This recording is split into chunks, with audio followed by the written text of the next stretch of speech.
Good evening to one and all, to the respected speaker, CA Nawshir Mirza, Vice President, Recording in progress.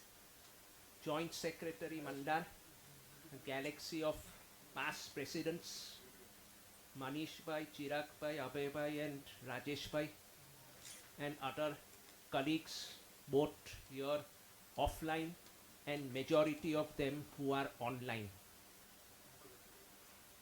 Today's lecture is on a topic which for the auditing fraternity particularly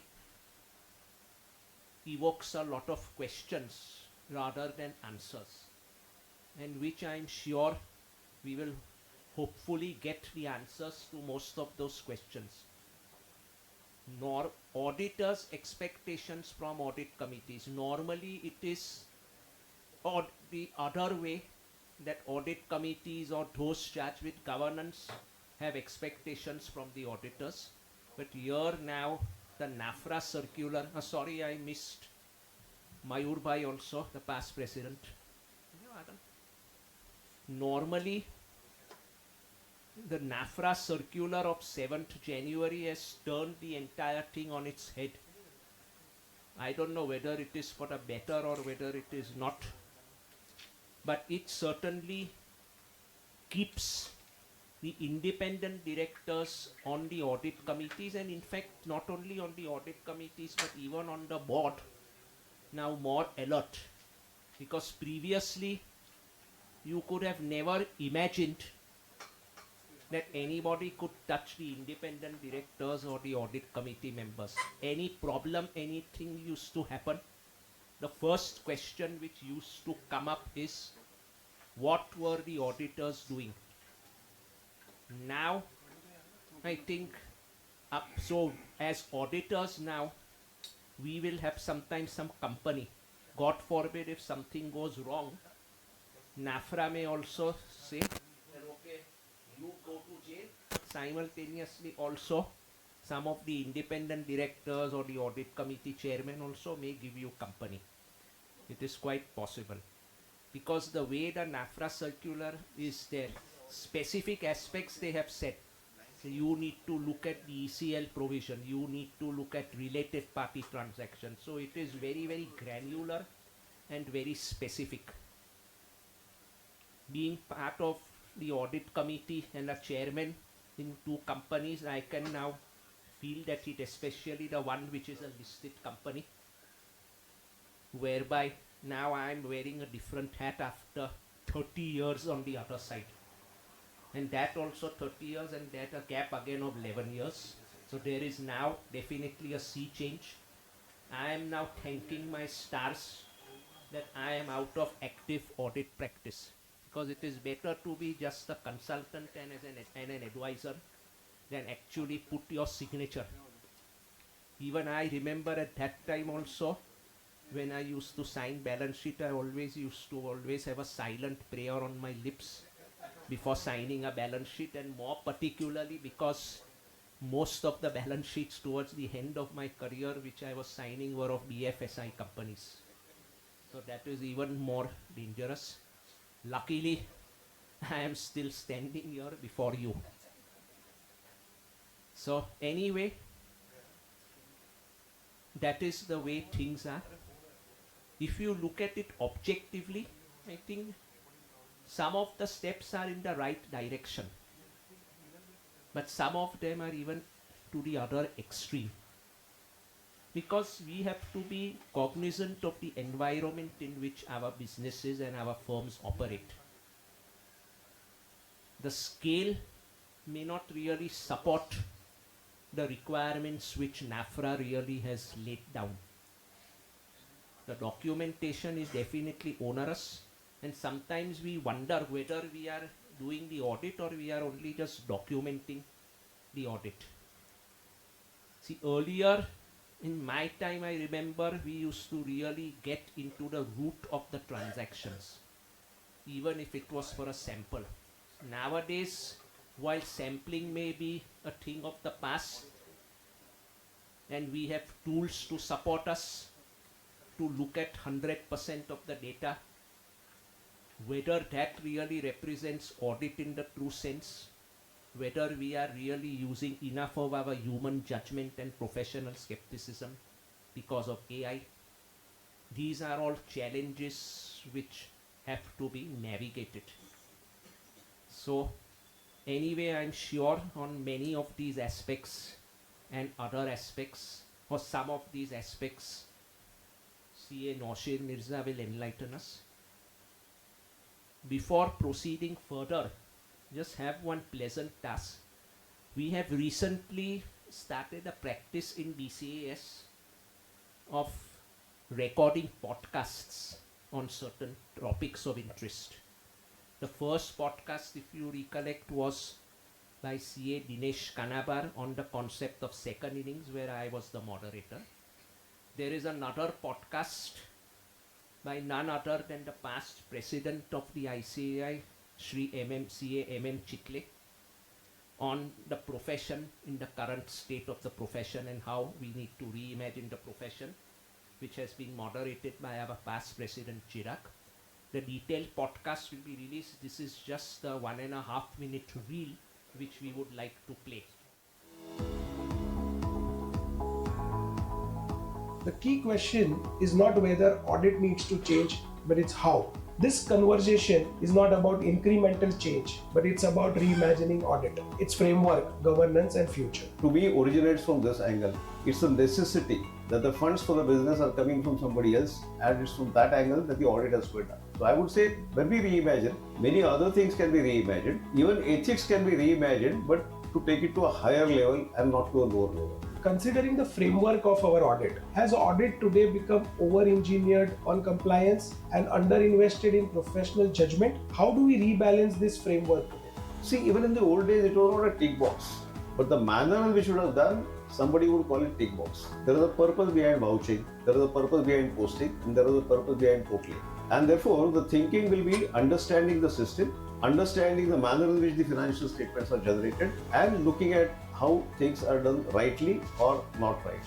In today's ecosystem, who are the primary client of the auditor, the management, the audit committee, the regulator, or the investors? Or who is our primary client? Our primary focus or our primary responsibility will be to those who appoint us.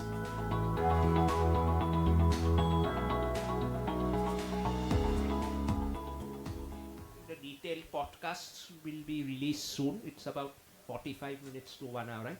Yeah, 45 minutes, yes. Just a brief introduction about BCAS for those of you who are not members. As you know, BCAS is India's largest and oldest voluntary body of chartered accountants, 77 years old. Rests on 3 primary pillars: knowledge and education through various formats like lecture meetings, RRCs, webinars, seminars, and so on various topics, both technical and non-technical. The second is basically the publications, the technical and non-technical publications, and 2 important flagship publications is the BCA journal and the referencer, which will be coming out shortly. And the third and the more recent initiatives are all around research, advocacy, and representations, whereby the aim is to be a thought leader and try and make an impact on the stakeholders and the society by basically collaborating with institutions and also interacting with government bodies and quasi-government organizations like the Niti Aayog, Planning Commission, and so on. We have membership now across nearly 400 towns and cities, around 12,500 members, and I'm happy to state that out of that now more than half of nearly 6,500 of them are now outside of Bombay. So we are now truly a society across Bharat. So that is where our new tagline also, which is there, empowering the profession across Bharat, which we had released during our budget lecture meeting. So friends, those present here physically and those who are online virtual, Those of you who are chartered accountants and not members, request you to please do so at the earliest, because you are missing out something very important in your professional journey. We are here to welcome all of you with open arms. So may God bless all of you, and may God bless our beloved Bombay Chartered Accountants Society. Thank you, and have an enriching evening ahead. Thank you. I would request the Vice President Kinjan to just give a brief introduction of the speaker before we proceed to the main event. Thank you. Hello and good evening. President Zubin Bilimoria, the Speaker CA Nawshir Mirza, Secretary Mandar, past presidents, and dear members. It is my privilege to introduce today's speaker, who is so well known in the profession and in the corporate world.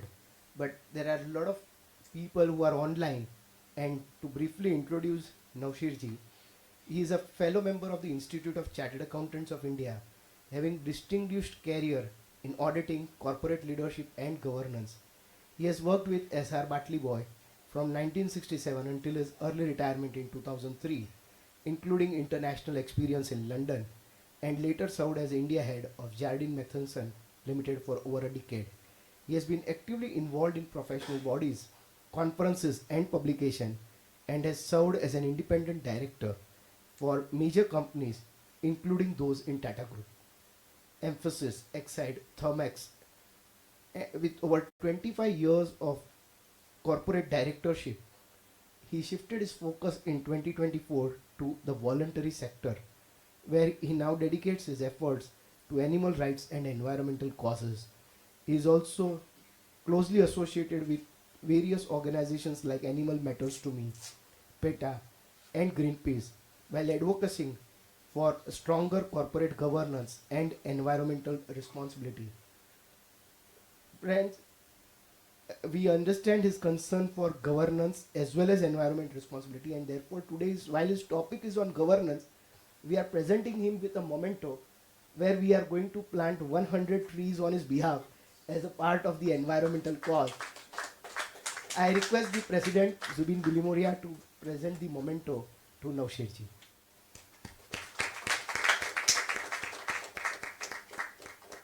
Welcome Nawshir ji, and may I request you to take charge. Good evening, friends. Thank you, Zubin and Mr. Shah, for a very, very generous introduction. As you will notice, or if you replay Zubin's talk, he said, "I'm sure, maybe Nawshir will." So, so you can see he's hoping that I will. He first was sure, then he thought that's overstating it. best to reduce it to maybe. So I'll do my best. And having planted these 100 trees, I will go and look at them after 7 or 8 years. I hope they will all have grown. Because the problem with our planting of trees is after a year they have shriveled and died. So I would like to hear, now you support an organization which ensures trees grow rather than add more, which may or may not remain after that. So with that, friends, what gives me the qualification to talk on this topic of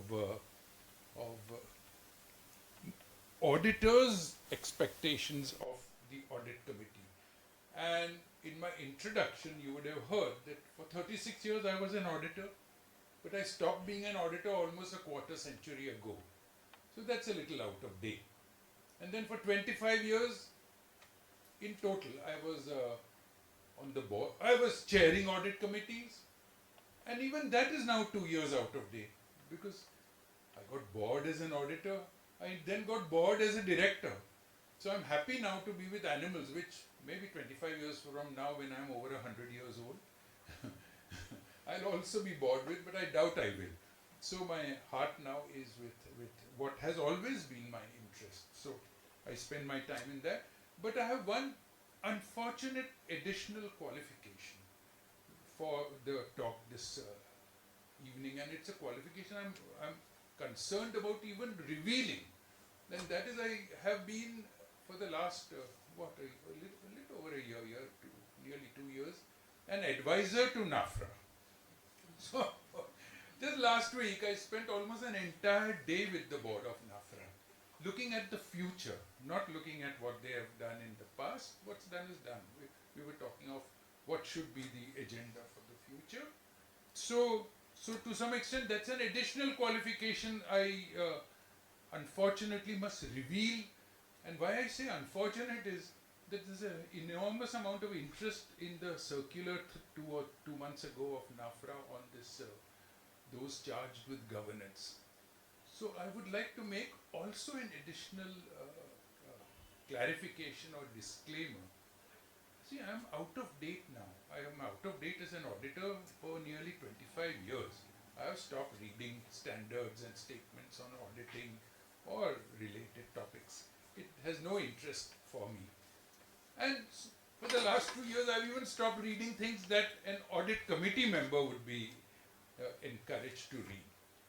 But what always has stood me in good stead in my career, and I hope will continue to stand, all of you and me, in good stead, are the basic principles on which things should be constructed.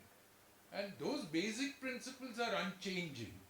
And if we understand our basic principles well, we can explain and understand many of the things that happen. Or very often, we can go to the people who are making those things happen and say, you are doing them contrary to the basic principles. And you need to rethink what you have been telling us to do. So that was my time last week with NAFRA, drawing their attention to basic principles. And what's the first basic principle I put before them? I said that there is a complete coincidence between the interests of the audit committee and the auditor. They both want to produce reliable financial statements. There is no conflict. So that is where we must begin constructing the thing. It is not, you should not look at it as these are two independent functionaries, one owing some obligation to the other. Because if either of them fails, both fail. So when an audit failure happens, then I've written this in an article about 3 years ago. So it was not after this DCWG or whatever it is. It was not after that. That when an audit fails, the primary failure is of the audit committee. Because why did the audit committee pass financial statements that are not true and fair? You're telling the auditor you expressed an opinion and said they are true and fair.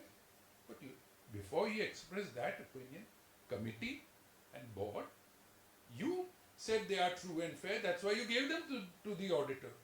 So primarily you have failed. So as the president told us, now everybody should go to jail together. Whether that's going to make it any happier, I don't know. But certainly I believe that if we understand that basic premise and proceed from there, we come to the obvious thing as to what does the committee owe to the auditor. And that's the thing I would like to talk to you about. Much of it flows from my own experience of having headed audit committees for a quarter of a century, till I got bored of doing that, until I became too old anyway to do that any longer. And therefore, before I get on to that topic, I'll just refer to one other thing. What makes an auditor not fail? There are only two things that make an auditor not fail. And all these auditing pronouncements, standards, statements, literature over the years, it all is just addressing two issues. The first is the auditor should be independent of any influence upon his work and upon his, not only on his work, upon his judgment, so that his opinion is a completely uninfluenced and therefore unbiased opinion. And the second is the auditor should be competent. And a lot of auditing literature is around the topic of competence, whether it's quality control pronouncements or any other pronouncements, they all address the issue of how to make the auditor competent. So what should be his processes? NAFRA is accused, and I think to some extent rightly accused, of insisting on too much of documentation as the evidence that you did what your own standards ask you to do. NAFRA's position is, our standards ask you to do this, demonstrate to me you did it. And how are you going to demonstrate? Either you make a video of you doing the whole audit and show me the video, or you document what is happening. So, unfortunately, and remember, the entire NAFRA executive are people from the government side. So they understand file notes and detailed explanations of every decision. So their mindset, their orientation is that. So whilst no doubt, and Zubin is absolutely correct, and to say that it's the quality of the judgment of the auditor that matters. It's not how well he writes his papers. But the fact is that they come from a certain orientation, and so they will look at us as auditors with that particular perspective. So, independence and competence. And what the auditor expects of audit committee. First of all, the audit committee expects the auditor will be independent and he will be competent. But having had that expectation, what is the audit committee's obligation to the auditor to enable his independence and to help him do a competent quality audit? That is what an auditor expects of the committee. And so let us take each of these things in turn. So we start with independence. So the first thing an audit committee needs to do to a prospective auditor is to make sure that when an auditor is appointed, the auditor is independent of the influence he might be subject to. Now, it's not uncommon that the auditors often come on the recommendation of, I'll just use colloquialism, the Babuji. So, I used to be the audit chair of a company. So, one day the promoter said to me, you know, the rotation and all that. So he said, Nawshir, you know, I would like this firm to get selected by you all. So I said, what's special about that firm? So he had a very strange reason. He said, you know, out of the big four, you know what the big four are, they're that nasty bunch of people who swipe all the money in the profession. So of the big four, 3 are already auditors in some of my companies. This one firm I don't have in any company. So I would like them to be there. Oh, this is a very strange reason.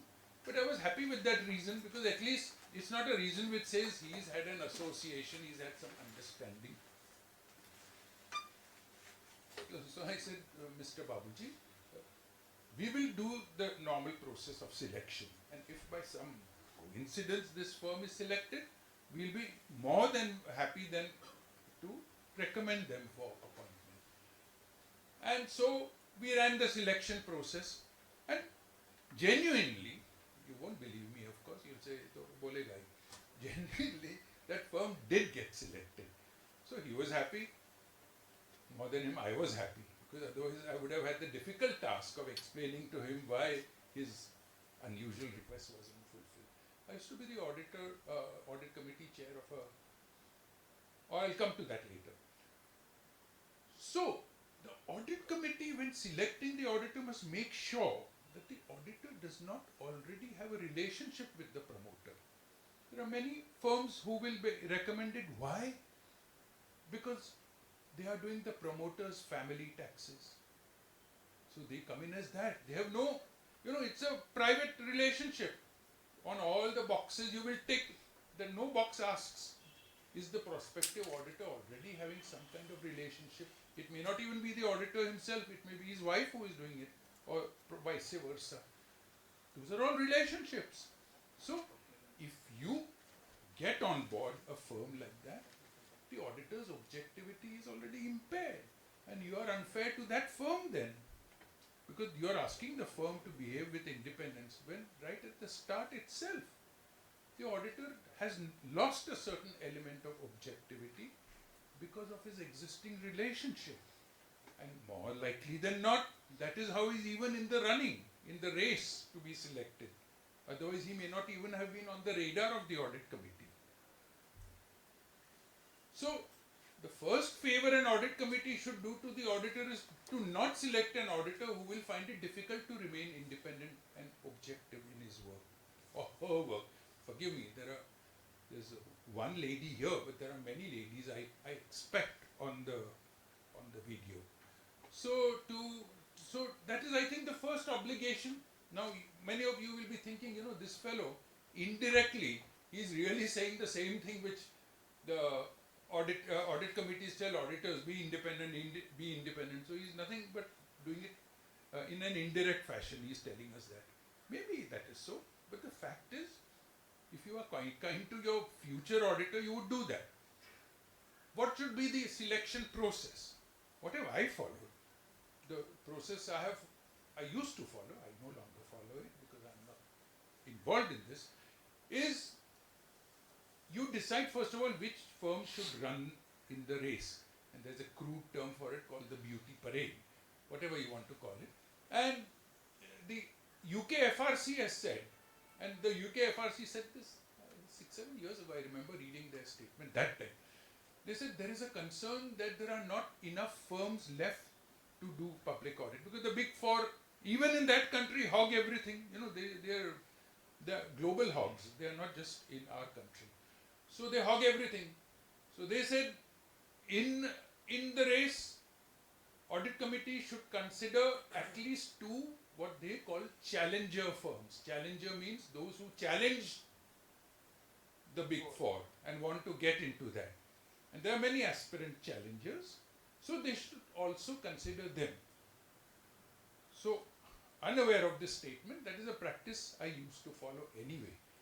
Get 2 of the, greedy fellows, big four, and get 2 of the other firms. And then let the race be run. And when you did that, you asked the firm, you asked each of them, in advance you said to them, please present to us on the various criteria that make a competent auditor. And I would take the whole audit committee. Not an easy task. The hardest task is to get your committee colleagues to give time. They're all very busy. So to get them to agree that 2 or 3 days is going to be devoted to this, you go to the firm, you ask them to present on their audit processes, on their HR practices, on their people programs to improve people, on their quality control processes, on their past records with the profession. Do they have cases against them? What are their disciplinary proceeding situations in the recent past? So you get all of that. And then so I used to take along the committee, I used to take along the CFO, and I used to take along the head of internal audit. And we would all sit and listen to this. And in the beginning, I would say, I don't want the head of the firm to come and talk to us, because that fellow will not show his face except if the firm has a cocktail party, he will come. But we want to see the guy who will actually be running the audit. So we want the partner who will sign the accounts, and we want the second person who will be there with the partner. They should come in the room and tell us everything. We don't want others to come. So senior partner, please don't even come. If you want, you can receive us, express your courtesies for 2-3 minutes, and then you may go. And so we would do that and go through a rigorous process.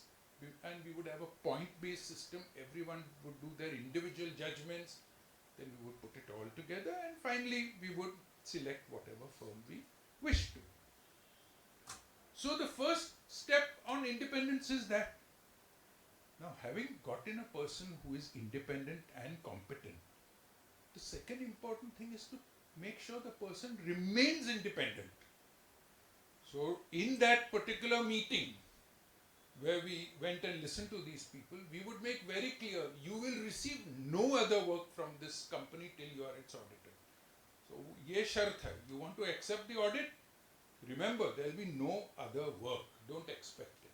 Because we don't want any kind of taint to the firm. The firm may be really genuinely independent, but it's a taint, and perception is more important than reality.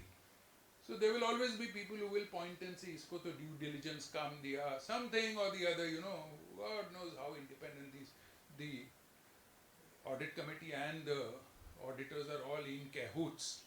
All kinds of things are going on. So it's better to have a perception of cleanliness and not get a firm in on other works. So you make it clear right up front.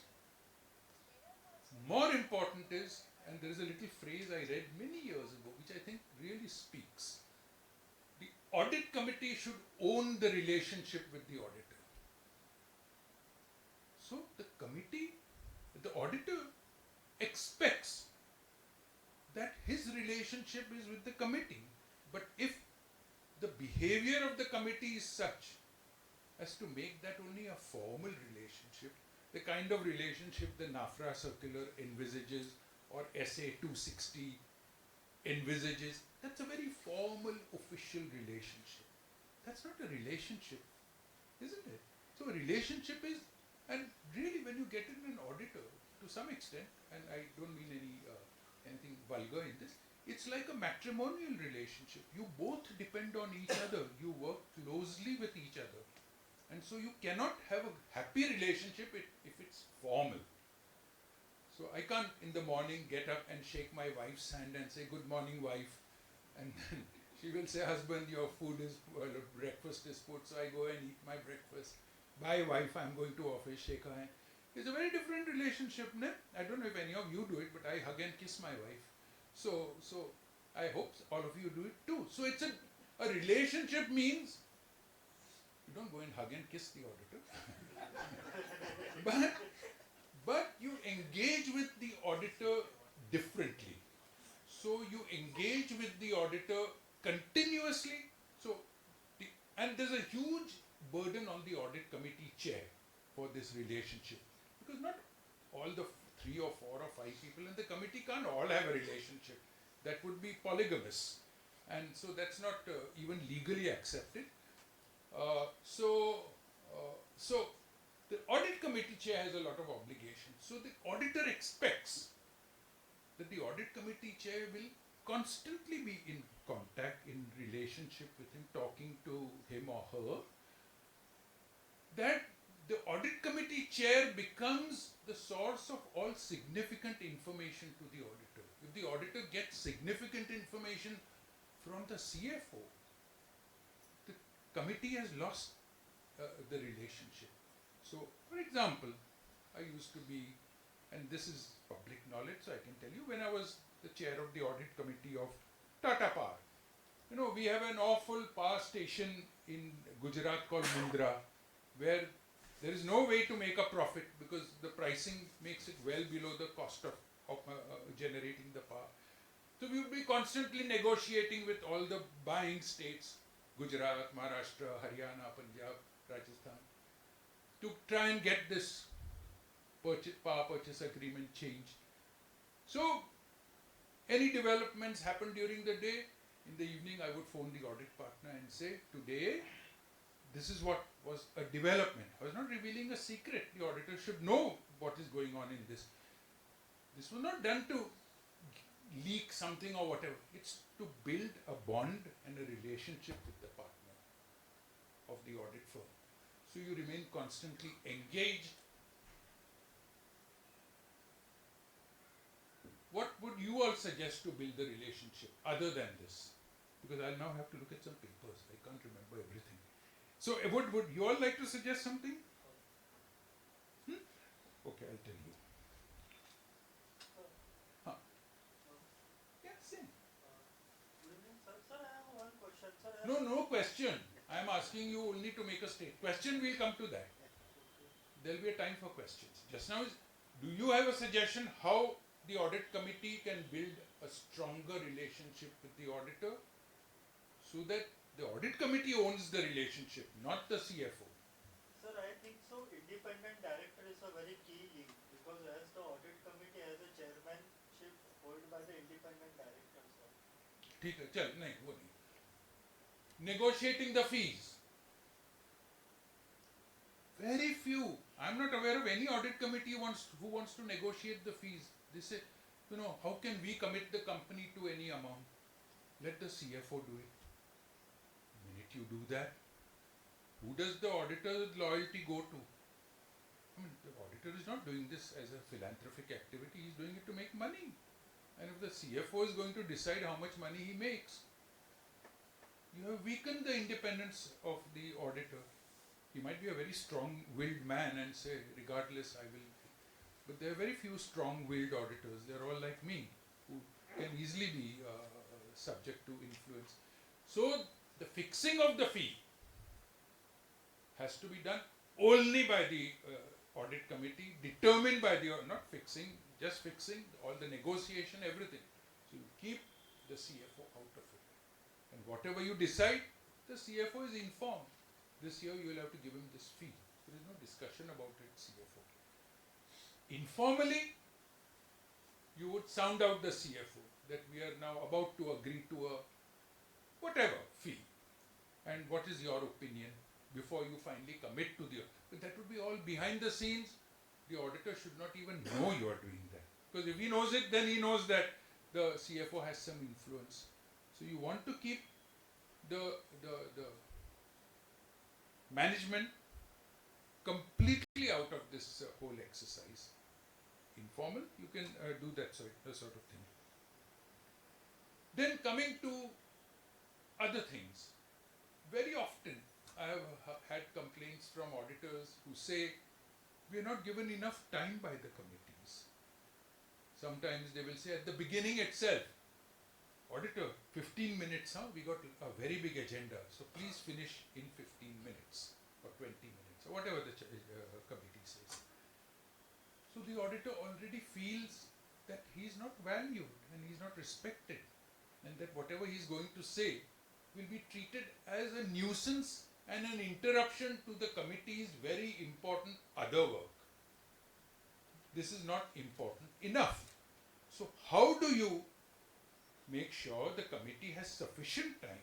Of course, there are some auditors who are garrulous and who have to be told at a point, please shut up, because you're saying the same thing again and again. So there's some like their own voice, like I like my own voice. But you have to be careful and respectful to the auditor, because if you are disrespectful as a committee, management will equally be disrespectful. They will see if the committee can treat the auditor shabbily, what's the harm in us treating him shabbily? So it's very important, because then when the auditor fails, you have failed too. So give respect to the auditor in the way he's treated, first with enough time, second with giving attention to the points he's making, thoroughly discussing the points he's making, because many times he will be heard patiently, but then it will be said, okay, we have noted your points, and he won't know whether the committee is going to do anything about it. Is it important? Is it not important? So you have a proper discussion on each issue. You get the management in to give their views on what the auditor has expressed as a concern, and obviously the members of the committee will contribute their bit. The auditor will be able to explain or disagree or whatever he wants to do, and sometimes even to change his opinion on some matter if he understands something more. So respecting the auditor is one thing all auditors expect from the committee, and many times do not receive from the committee. So that is an important this thing. Obviously, one way of respecting the auditor also is pre-meeting meetings. Now, again, the whole committee can't. It's the committee chair who must be there a day, 2 days before, meet the statutory auditor. What are the issues you're going to raise? Many issues get resolved at that point, because the audit committee chair sitting with the CFO may be able to explain some concern, and the auditor believes, okay, this is not a concern. Then I hear, if you do that, that's not fair to the committee, because you have already disposed of of several issues, and the committee remains ignorant of them, because only you, the chair, have done this. So it is incumbent upon the chair in the meeting to very briefly brief the committee, saying in my meeting yesterday or day before yesterday, there were 3 other issues the auditor had a concern on, and this is how those were resolved. So if there is a member of the committee who would like to go further into any of those, they become aware, they can raise that issue, because you have to ultimately behave as a committee, not as I am the chair, I decide.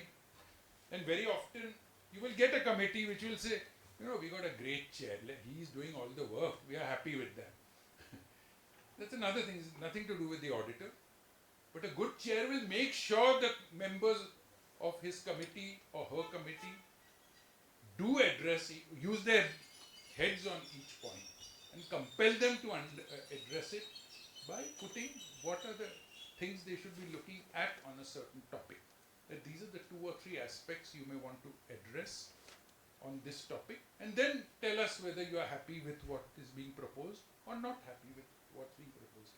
Because in an accounting concept, many of the members of the committee may have no understanding of financial statements. So it is incumbent on the chair to make things clear to them.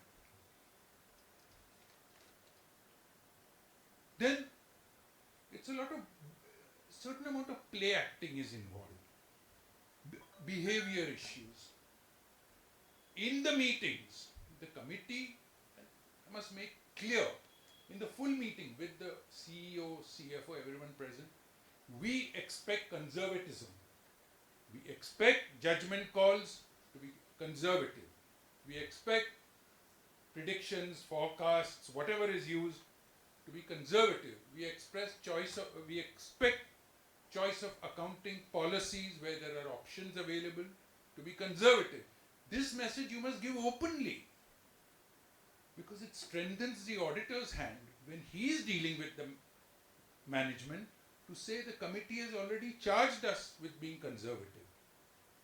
So the committee must constantly communicate its expectations in open fashion, ask it to be minuted. So you would tell the company secretary, please minute this, this is an important expectation we are putting before the auditor and the management. So so that's one thing. Then make very clear, yes, that management, CFO, we expect our auditor to have full cooperation. We don't want him to be put under time pressures. Now the reality is every audit is done under enormous time pressure. That's a reality. We had a very unfortunate incident of a young auditor dying in Pune a couple of years or some ago, if you remember, of the pressure from the work. So we must make very clear that you must plan your accounting work in such a manner that the auditor has sufficient time to look at things. You mustn't inundate him with 20 different requirements one day before he has to sign off. So, you know, it's no use saying before he signed off we had submitted everything to him, because he can't check 20 things in one day. So you must schedule your work, you must work out between yourselves a PERT chart, and in that PERT chart you will say when each event will be done by the management side, and then when the auditor will finish his work on that, whatever the management has to prepare and provide to him. So constantly the committee must give that message to management. It strengthens the auditor's hand, because the whole purpose of one of the things the committee has to do is to make the auditor's hand strong vis-a-vis the management. You can't ensure he will behave with firmness, but you do your best to help him behave with such firmness. Then it's not uncommon when the auditor raises an issue, the conversation often degenerates into business performance. It veers away from the conversation on accounting, on controls, and it goes into, if we do this, will it affect our sales? Or if we do this, you know, it will set a precedent for some union demand or something. This is not the purpose of the committee. This may be issues that you have to keep in mind, but the focus should remain on the accounting aspects of the point the auditor is raising. So it is incumbent again on the committee and its chair more than anyone to control the meeting and to make sure that it remains focused on accounting issues. And to do that, the committee must also have a person, ideally the chair, who understands auditing issues. Because if the chair or the committee has nobody with an auditing background, they find it difficult to relate to the challenges the auditor faces. So there is a recent statement which, everybody nowadays is bringing out statements. We have NAFRA which jumped into this 8-9 months ago and started issuing statements.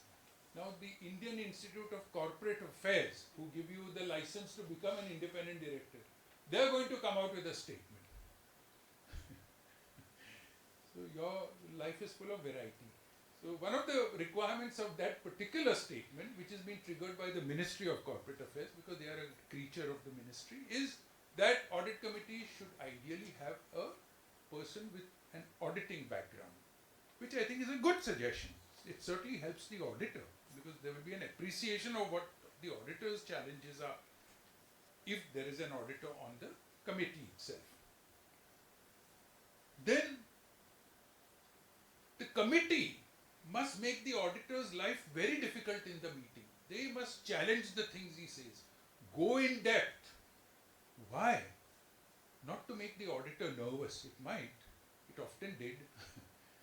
But what it does is, when the management says to the auditor, "Is baar ye mat bolna, we will deal with it. Don't raise it this quarter. Please give us 1 quarter."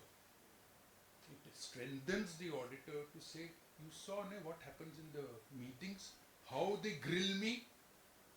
So if I help you in that grilling, ye to nikal aayega, and then neither you nor we will be in a happy position." So you have, I said, it's a certain amount of play acting, certain amount of behavior. So you have to understand people's behaviors. So you must grill the auditor. And if you have a good auditor who has done a competent audit, he has nothing to worry, because he can explain what he has done. But if you don't go in depth, the management will easily say, "Chup rehna, ye baat." And then the auditor has very little, apart from saying, "No, I'm a very tough guy and I'm going to still raise it, though you are pressing me to be chup." If you have such an auditor, we are fortunate. But the majority are normal human beings like you and me. So they get pressed to succumb to such a request. Now let's assume, and this is also not uncommon, management in the committee will then say, "So yes, it's true. Take a thing like impairment." The auditor will say,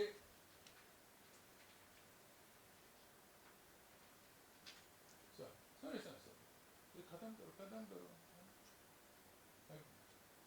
The auditor will say that, the management will say, "Committee, please allow us this quarter." Auditor didn't listen. "You please allow us this quarter."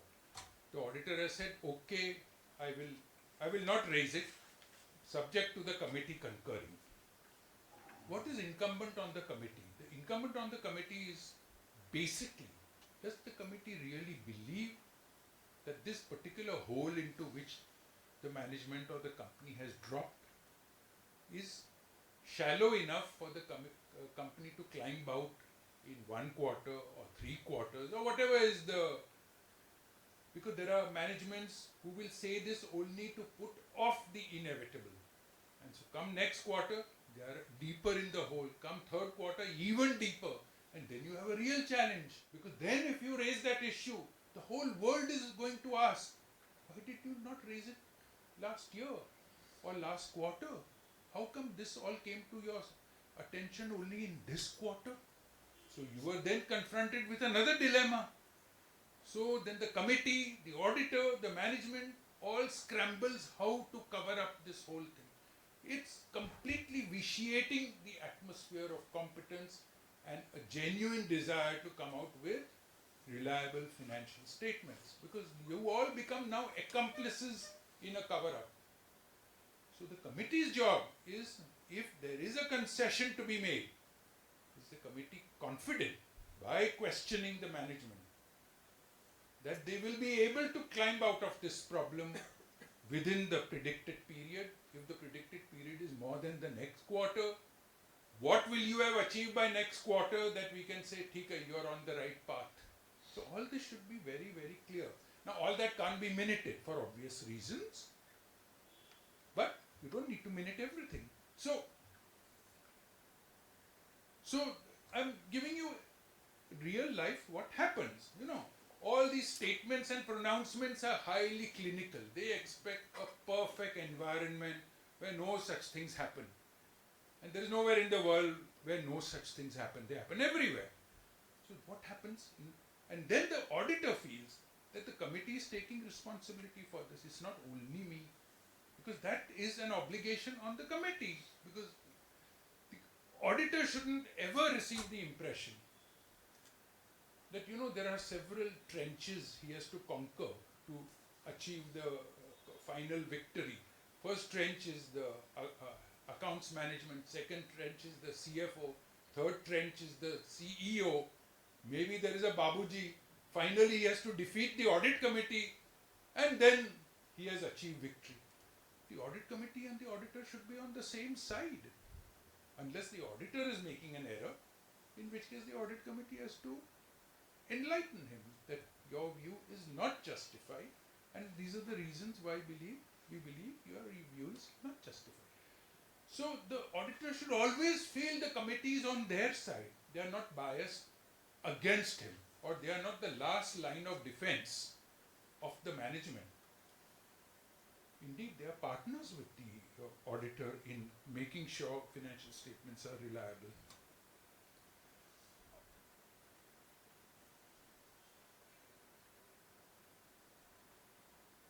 Yeah, I think, and then of course there is this thing about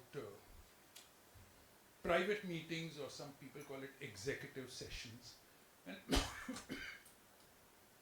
what happens in those meetings? Now, very often you call in the auditor, then he will start telling you, so there is only the committee sitting in the room and the auditor is sitting across the table, and you say, anything you want to tell us privately?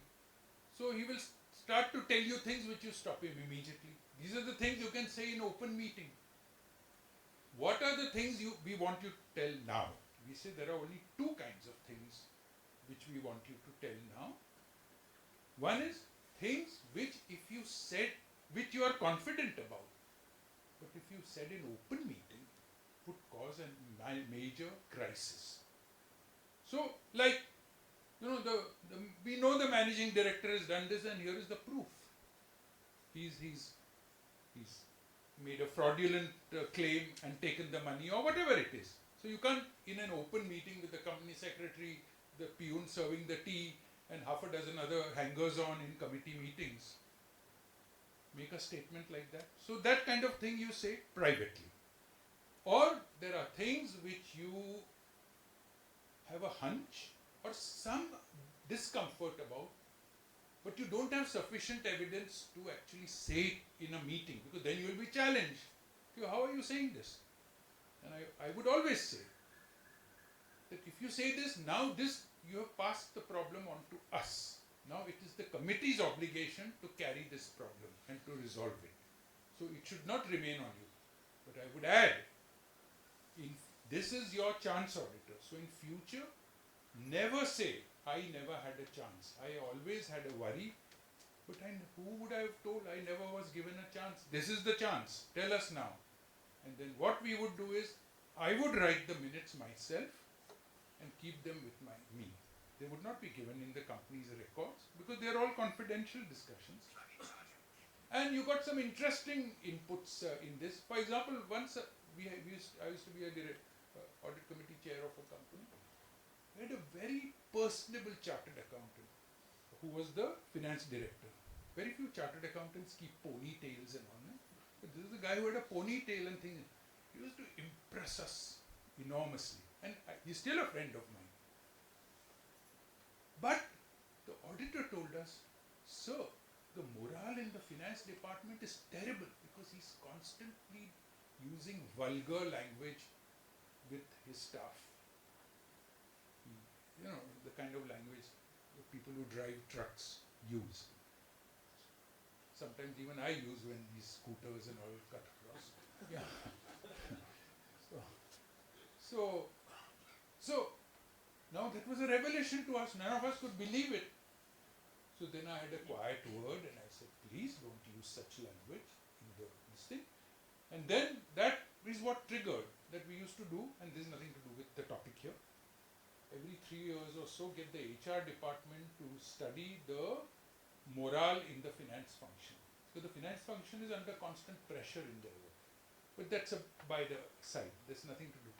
But the auditor can give inputs which are of value to the committee from his own observations. And this is often the partner in charge of the audit, unless he is spending a lot of time, will not be able to perceive. He will have to depend on his team to tell him these things, and it will be up to then the partner, is it something which he would like to hazard and place before the committee, or he doesn't have confidence in his own people or in their judgment.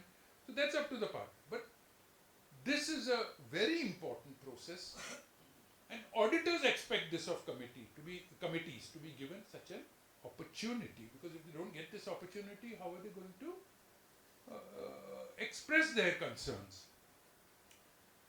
Now, if you read I think Essay 260, Essay 260.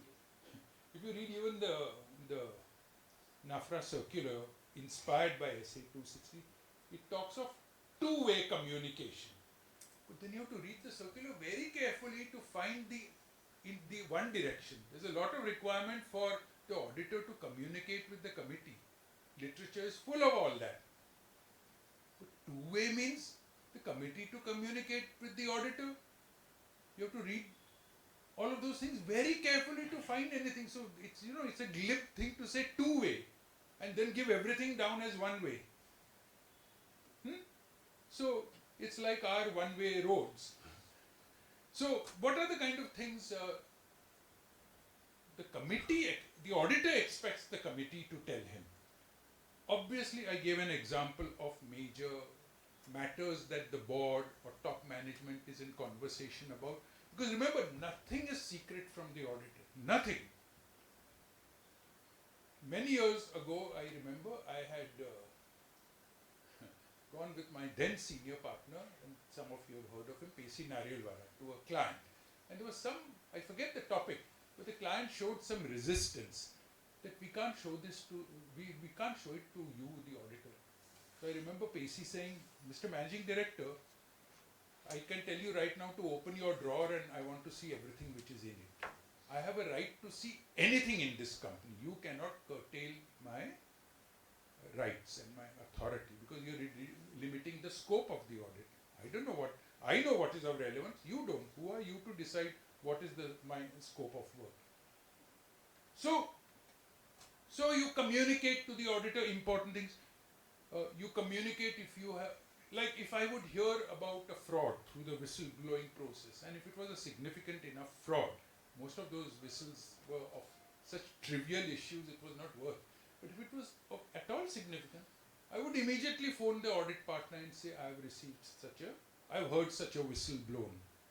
And you be aware, nothing for you to do just now, that we are tackling what to do, but just be aware that we have heard such a whistle. Now, this is all part of owning the relationship. This reverse direction of communication is with that objective. Discussing in detail the audit plan, procedures, suggesting changes in the audit plan, because if you are genuinely concerned to get a good audit, don't leave it to the auditor from his perspective to design the audit plan, because there may be things he is not aware of, so he doesn't prioritize. So it is for you as a committee to say, this year we are introducing a completely new way of doing our sales, and I would like you to pay attention to this new way, because the impact on GST, on what is the point of a sale, all of that may be different. So are you aware? He'll say, no, nobody told me. So, well, we are telling you now. So timing the audit procedures. If the committee itself has some concerns about integrity, we all hear about internal control environment, isn't it? And to be respectful of NAFRA, every firm has got a checklist on internal control requirement. And inevitably when the checklist is filled up, it shows the environment is good. Because it's very hard for the auditor externally to be able to judge by taking a piece of paper and ticking the boxes. Is the environment conducive to good control? Committee must give its opinion. That is it an environment, auditor, you can depend upon, or it's not? Or are there pockets where the environment is not necessarily dependable? It doesn't mean the whole company has a poor environment. That would be very unfortunate. In fact, it would be so unfortunate you shouldn't be on the board of such a company and you shouldn't be the auditor of such a company. But it's not uncommon that some pockets in the organization, there may be new activities or there may be activities which have been challenged. So you may draw the attention of the auditor to that there you may want to extend your substantive work or whatever audit work is influenced by controls, because please don't depend on those controls there. That's your opinion. It's for the auditor then to run with it.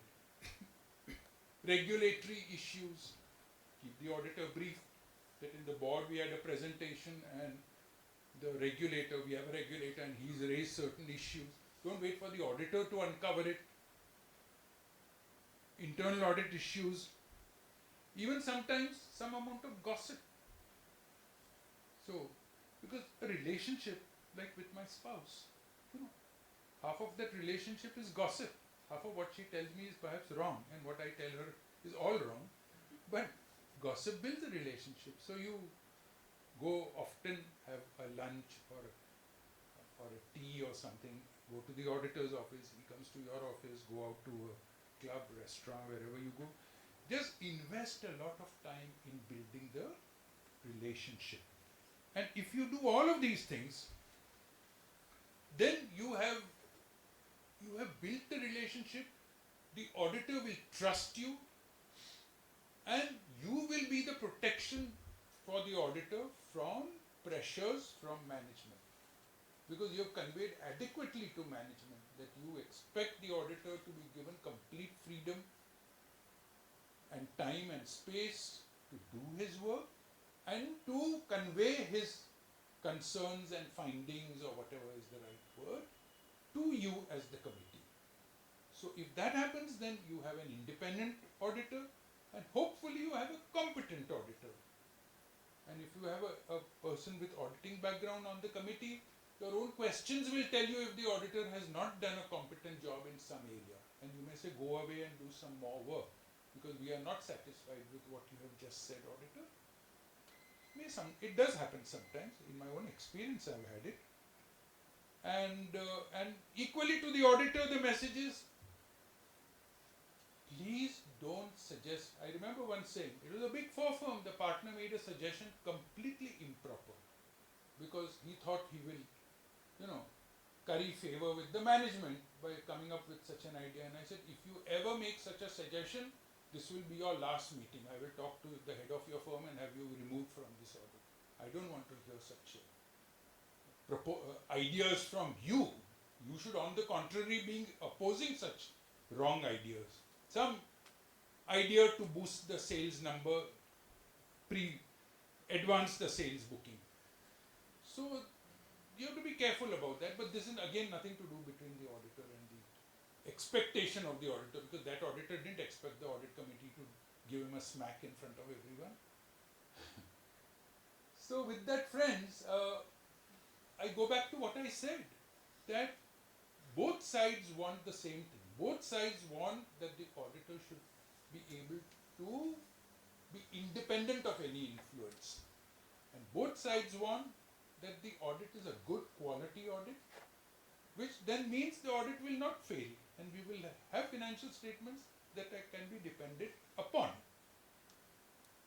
So that is my conclusion. But the gentleman there had a question.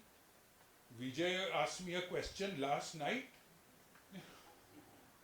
So I said, you ask it in the meeting. So, because abhi jawab de dunga to pachi meeting ma shun kais.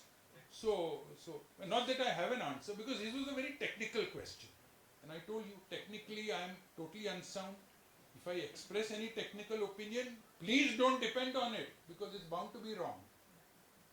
But what I can respond to is I can give you the conceptual, my conceptual understanding, then you fit it into your technical understanding. But because you asked that question, actually, Vijay, today I spent about half an hour reading that. So with that, can I sit? Huh? Thank you, Zubin. Only offline questions. So, excellent talk, Mr. Mirza. Oh, Vijay, only questions, no Yeah, praise. yeah. So I have to start with this, no? So your answer will also be.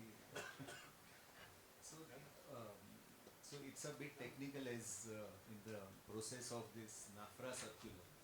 Now, NAFRA circular is talking about communication with those charged with governance and a two-way communication. Now, board is the ultimate, it's the ultimate committee on the board for, it's charged with governance. As far as financial reporting is concerned, it has been, subcommittee of the board, which is by the audit committee. But the NAFRA circular, which is there, and which is how I'm aware a lot of companies are interpreting, is those charged with governance is not audit committee. But there are some more members other than audit committee. It is not the board. If it is board, then I feel ultimate responsibilities of the board. But they are calling it committee of those charged with governance. So I get confused as to it's not a statutory committee where audit committee has been empowered. So what can be the role of that committee, and is there a conflict between that committee and the audit committee? Because if that committee were to take some decision, then what is the responsibility of audit committee? Because ultimately it's the audit committee who should recommend it to the board. Now if that committee recommends to the board, and if that is not coming through audit committee, then is audit committee responsible? And is there any conflict in this? So because this is a committee which is being formed, as you say, okay, this executive director will come, this other independent directors will come. Probably the composition may not be as appropriate as audit committee. Correct. Because there could be more executive. Whoever. So I'm saying how to deal with it. I think, Vijay, if I go to the root of this whole thing, NAFRA only was inspired by what is written in SA 260. That's how I became aware of SA 260. Till this morning I didn't know about it. 260R. Oh, they're revised. But revised. Now the 260 revised in India is a copy of the global 260. Whether that is revised or unrevised, I don't know. But whatever it is. Now that is very unfortunate. Because according to me, the global one has been written keeping in mind that its application could be in 100 different countries with completely different governance and business models. So it has to have a certain degree of flexibility to fit. For example, it makes reference to two-tier boards. Now, two-tier boards are in Germany, the Netherlands, Indonesia, Japan. They're not in anywhere else. So our Indian circular 260 also says two-tier boards. Are there any companies in India you know of which have two-tier boards? But we are slavishly not even taken the trouble to read what we are issuing.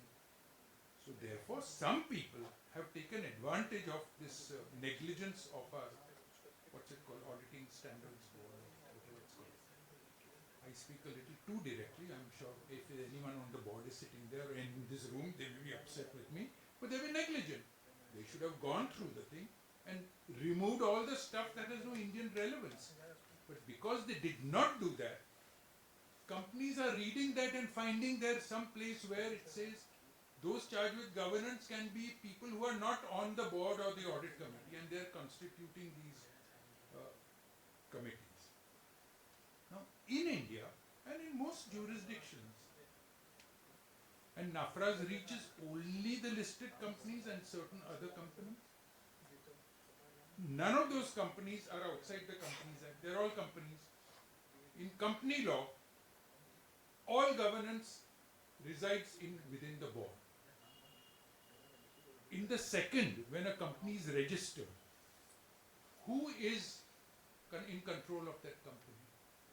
The board that has been either named in the articles or who are the signatories to the memorandum and articles. They constitute the board. At that instant, all powers are only with the board. The second stage is where the board then delegates those powers. So the power from what business we will do to should tea be served or not is at that point of time with the board. Nobody else has that power because nobody else exists. So you concede that. So all governance powers in India reside only in the board. And I used to lecture on this. So I went and took out a slide this morning. I was having a happy life. So here's my definition of governance.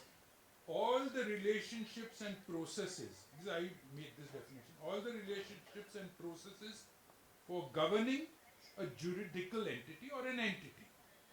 So what does that include? The articles, the memorandum, because they prescribe the relationship between different categories of shareholders or other documents which define your relationship with others, between the company and another external stakeholder, laws, regulations, the managed board's philosophy. Are you going to be a benevolent company, or are you going to be a cutthroat company? Isn't it? So are you going to, there are companies you go today to restaurants where they have got deaf-mute people. So they employ them, and I feel very happy about it. But that's their philosophy, and there are ones who will say, if the customer can't understand what the waiter is saying, we can't employ such a waiter. So there are different philosophies. Culture may be different. The policies. What are the company's policies? So all these things and the many other, I won't go through the whole list, that constitutes governance. And all of that begins in the custody of the board on the very first second when the company comes into existence, and then it's handed down. And it also is handed down to different committees. So, whether it's because of the law and the LODR or clause 49 or whatever the reason, the audit committee has been given the charge to hold the relationship between the board and the auditors. That is the responsibility the board has delegated through its charter or through, because the LODR or section 177 or whatever different provisions require legally, but whether it's legal or not, if you make a audit committee, it will automatically be given the responsibility. So for the auditor, that charge with governance, the one charged with governance so far as he is concerned is the committee, audit committee. And then it is incumbent on the audit committee, being a person to whom something has been delegated, to report back to the delegator. Because the first rule of delegation is the delegator remains responsible. So there should be a process by which the delegator knows that some responsibility I have given to someone, has it been fulfilled? So the other thing, I think the IICA circular, which is I suppose going to be issued, and there are some horrible things in it, which I won't mention, but one of the things it says is that all committees must report to the board in a formal fashion. It's not enough to attach their minutes in every board, because the minutes is one thing. But has the basic thing, has every committee discharged its responsibilities as delegated to it in its charter? I would have to put down the list of responsibilities, read all the minutes, start ticking, and discover the audit committee never did this responsibility out of the several that were given. Because in addition to overseeing the audit and recommending the auditor, there are many other audit committee responsibilities. So that's not the way. So there should be a formal report annually or 6 monthly or whatever from each committee to the board. So I've somewhat diverted from your exact question, but I think all those who are taking this idiotic thing that's been left in that 260, saying you can also have others who become charged with governance, not an acceptable fact, and I don't think it should stand up to any scrutiny, and I don't think if you are the auditor of a company like that, you should accept that. Because it is the responsibility is upon you to decide who is charged with governance. The company can't tell you, now we have identified these 4 audit committee and 3 other people who are charged with governance, now you deal with them. You have to decide. You can't escape by saying, worse, if no audit committee member is there, it's just 3 executive directors, and you are told they are the ones charged with governance. And does it mean then that the board is no longer responsible for governance? It's these people who are? Cannot mean it. The governance of a company is the board. Not even the committee. The committee is only the interface.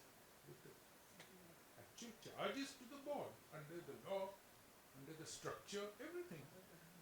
That's my view, Vijay. Now you can't ask all the questions. Somebody else may No, want I to know, ask. I'm exactly, I'm of this view, but I'm saying the issue why it is arising is the NAFRA circular is saying that auditor needs to determine who are the people charged with That's what I governance. said. Correct. And hence, auditors are saying audit committee cannot be there, these people should be there, these people should be there. I mean, Auditors are saying this. yes, that is where I thought, this Now what needs can to I be do? discussed. I am in of the that is Very good, Vijay. Business is- So both of you are very compatible. Yeah. One question which has come online: when should an audit committee get the financial statements? Can it ask for it before finalization by the auditors?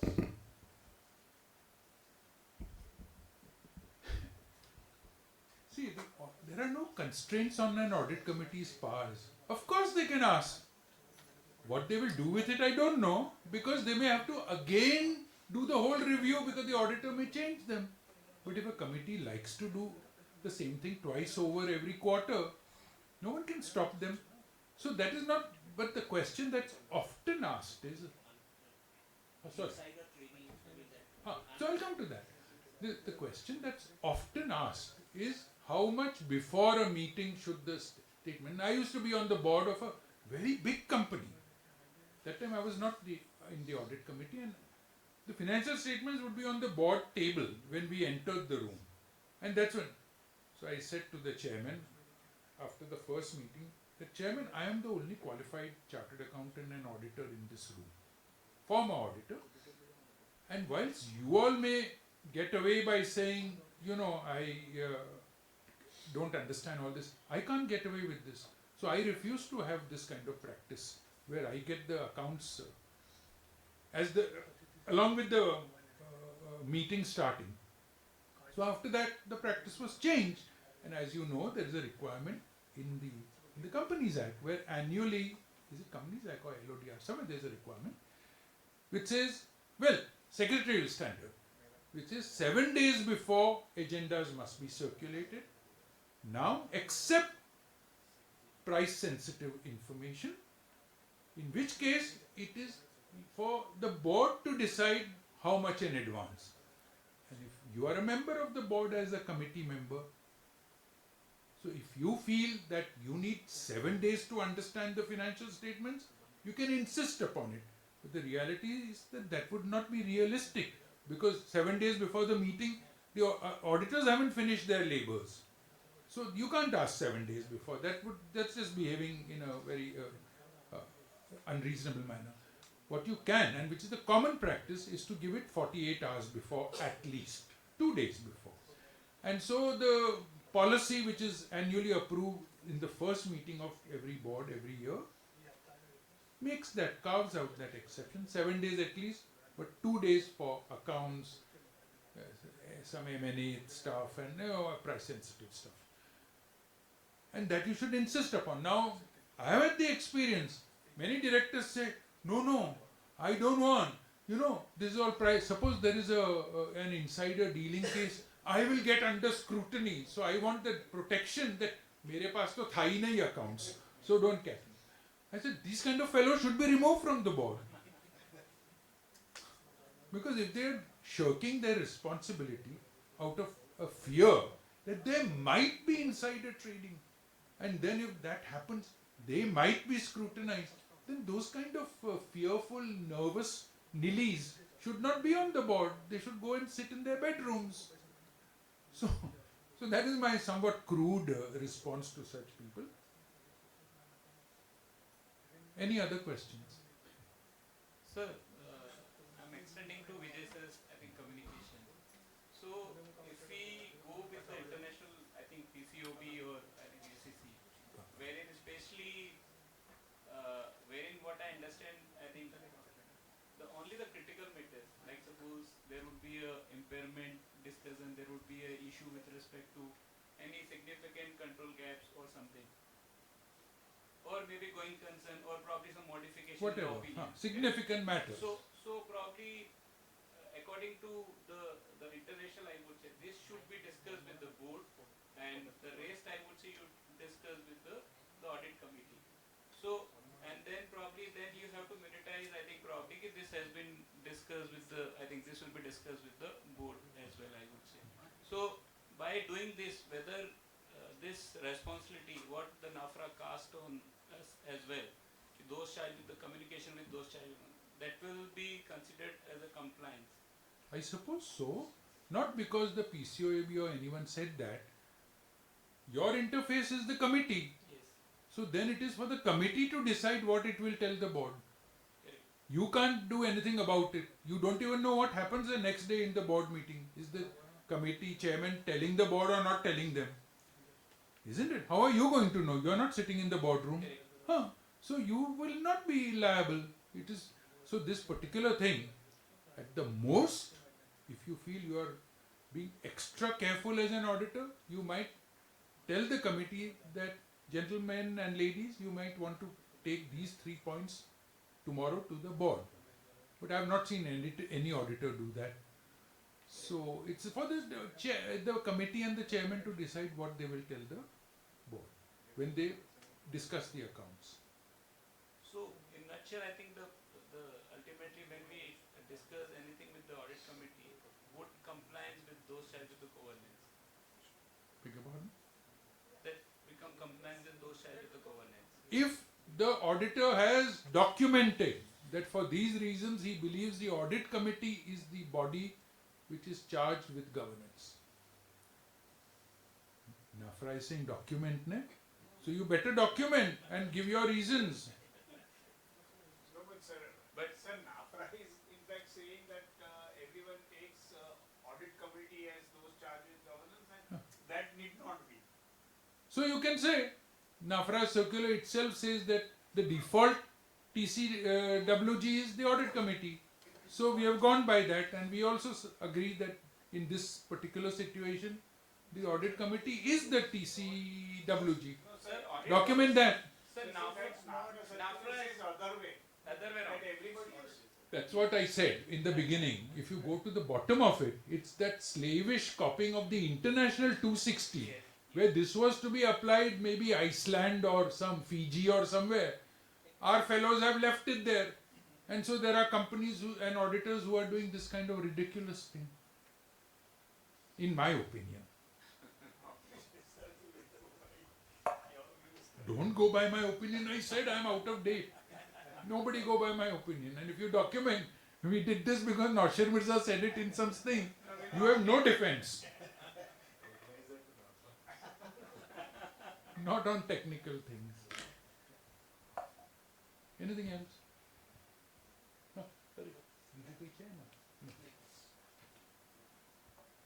Thank you. So thank you, Nawshir ji, for this highly conceptual and uncensored session. Before extending to you a formal vote of thanks, I take this opportunity to inform to our participants, online, offline, both, the forthcoming event. There are only 3 announcements I want to make. The first one is regarding the 30th International Tax Finance Conference, which is going to be held on 9th April to 12th April. You are requested to enroll at the earliest before the enrollment stops. The second event is M&A Summit 2026, which is going to be held on 17th April 26. This is at Bombay only, at the Ginger Hotel near the airport. The last one is 20th Residential Study Course on GST, which is going to be held on 25th of June 2026 to 28th of June. There are various speakers for it. Already 200 plus participants have enrolled, so you are requested to enroll at the earliest so as to avail the benefit of the reduced price. With this, I now come to the pleasant task of thanking Nawshir ji for this wonderful session. Sir, you have been assumed various responsibilities throughout your career as auditor, as board members, as audit committee chairman, Husband also. husband, now as advisor to the NAFRA. So one immediate thought that came in our mind is that what we witnessed here today is the rare blend of protecting the regulatory interest at the same time making aware all the people about the practical realities of this entire field. And you touched upon various important aspects, very basic concept or basic principle about the, what you said is extremely important, the relationship between the auditors and the audit committee, the coincidence of the interest rather than the conflict of the interest. And the two important aspects about the expectations of the audit committee from the auditors' independence, as well as the auditors' competence, for which a lot of literature is there. Now I believe that as far as the auditors' independence, some amendments are also proposed in the company's amendment bill regarding some cooling period for not providing certain services. So going by that, and obviously the latter part for which this entire session was very important, what is the expectation of the auditors from the audit committee. So you spoke about owning the relationship by the audit committee with the auditors and doing the taking the steps for the purpose of promoting this particular relationship in various ways, such as by negotiating the fees, getting involved in the pre-meetings with the auditors. You spoke about very important aspect of risk of becoming an accomplice vis-a-vis the giving of the concession. Very important, very thin line of difference. So I'm thankful to you for articulating these very critical expectations with extreme clarity and relevance, and more importantly, more than 200 online participants have participated in this particular session. I'm sure they have benefited out of it. I request all of you to kindly carry a loud applause. As a practice, there is one small memento capturing the real-time event, which you can keep it as a memory for the next 25 years.